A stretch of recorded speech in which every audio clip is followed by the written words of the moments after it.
कोरेगाव तालुक्यातील रहमतपूर नगर परिषदेच्या निवडणुकीतील मतदानासाठी वापरलेली सर्व मतदान यंत्रे क्रीडा संकुल येथील स्ट्रॉंग रूममध्ये सुरक्षित ठेवण्यात आली आहेत।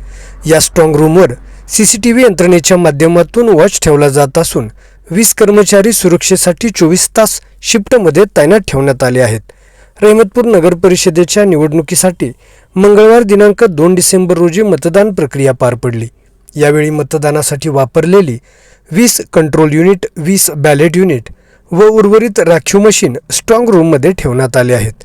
या स्ट्रॉंग रूमवर नजर ठेवण्यासाठी सीसीटीव्ही कॅमेरे बसवण्यात आले असून पोलीस प्रशासनाकडून 6 पोलीस, 8 राज्य राखीव पोलीस दलाचे कर्मचारी, नगर परिषदेचे 3 कर्मचारी, अग्निशमन विभागाचे 3 फायरमन असे एकूण 20 कर्मचारी शिफ्टमध्ये तैनात ठेवण्यात आले आहेत।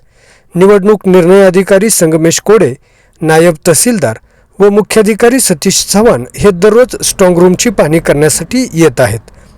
विविध राजकीय पक्षाचे प्रतिनिधी स्ट्रॉंग रूमची पाहणी करत असून त्यांना स्ट्रॉंग रूमची सीसीटीव्ही पाहण्यासाठी स्वतंत्र कक्ष स्थापन करण्यात आला आहे, अशी माहिती निवडणूक निर्णय अधिकारी संगमेश कोडे व सहाय्यक निवडणूक निर्णय अधिकारी सतीश चव्हाण यांनी दिली।